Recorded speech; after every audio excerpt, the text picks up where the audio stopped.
Guys, meron daw pusa sa ilalim ng sasakyan namin. Iba yung meow-meow, sobrang liit. Parang kuting Mali dito. meron nga. Guys, meron daw pusa sa ilalim ng sasakyan namin. Saan? Wala ba? Baka naman si Bagel yan.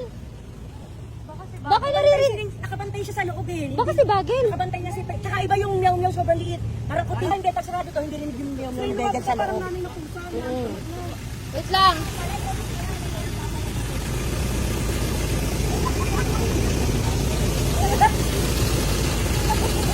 Wala. Ha? Wala. Hindi ko maririnig bang dito banda kanina. Dito. Meron nga. May meow-meow nga, auntie. Ayan, nakita ko na siya! Ayan! Naalala! Uwi mo na! So, bago yung sitwasyon na nakita ko tong pusang to is almost 15 minutes na silang naghahanapan sa ilalim ng sasakyan at hindi nila nakikita kung saan nanggagaling yung meow-meow. Pero paglabas ko, siguro around mga 3 minutes lang is nakita ko tong pusang to dito sa loob ng gulong. As in, kung hindi namin to nakita at hindi siya nag-meow-meow at nag-ingay dyan, for sure kung pinaandar namin tong sasakyan na to is gugulong-gulong siya dito, and worse is pag nalaglag siya ay mapipirat talaga namin siya o kaya naman ng ibang sasakyan. Ang mahirap pa sa pagre-rescue dito sa kuting na to is sobrang ilap niya talaga. Hindi siya nangangagat. Kaming lahat is almost tinry na talaga namin ipasok yung mga kamay namin para makuha tong pusang to, pero sobrang ilap niya talaga. Shoutout pala dito kala ate na napadaan lang tapos nakita niya nga na nagtututuwad dyan sila mami, sila daddy Earl para hanapin tong kuting na to, and even siya dahil nga maliit yung kamay niya is nagtry din siyang dukutin tong kuting na to, pero ang hirap talaga, as in hindi talaga nila makuha. Hanggang sa nung lumabas na nga kami ni Ate Kim, eto nakita nyo na nadukot na siya ni Ate Kim, kaso nga lang nagpipipiglas siya, kaya kahit si Ate Kim guys is nahirapan talaga na kunin yung pusa. So kita nyo dyan, halos lahat kami tinry talaga naming dukutin siya, kaso hindi din talaga kami kasya kasi sa ilalim ng sasakyan. Yun talaga yung bala ko is talagang sumuot na sa ilalim, kaso nga lang hindi namin pinatay yung makina ng sasakyan na to, kaya sobrang init ng makina ng sasakyan namin guys.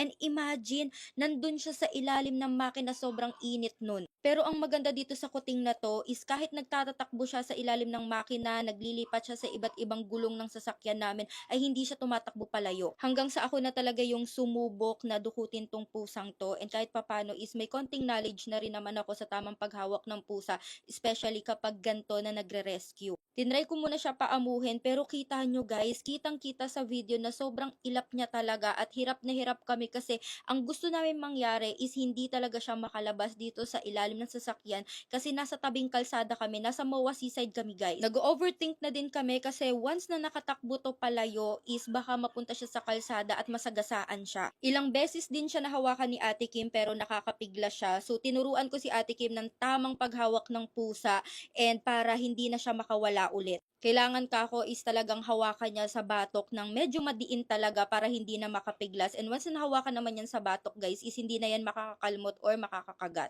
Tinry talaga ni Ate Kim yung best niya para makuha tong pusa na to, and talagang sobrang ilap niya. Hanggang sa finally, nahawakan na siya ni Ate Kim at alam na din ni Ate Kim yung tamang paghawak. Eto na nga. Huwag mo nang bibitawan. Oh, there we go. Ay, patingin. Ay, patingin. Dali. Pasok sa loob.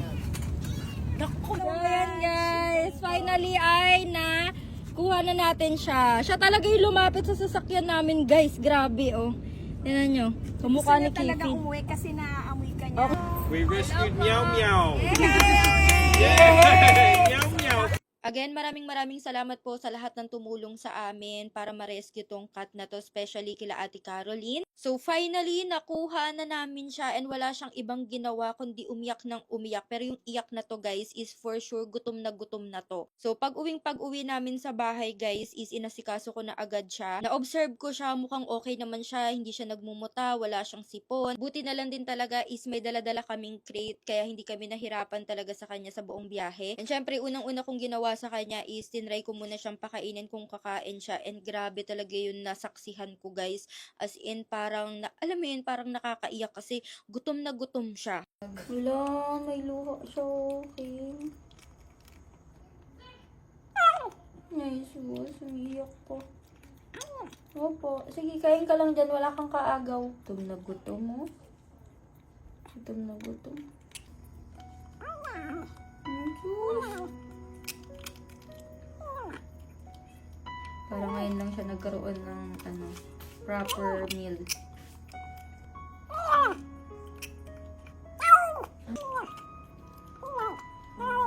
Madali nyo. Siguro yung buhay niya talaga sa labas, survival. Yes, sabi niya.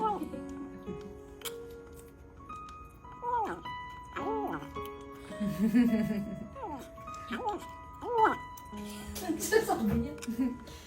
Iniisip niya yung bawat kain niya sa labas, lagi siya may kaagaw.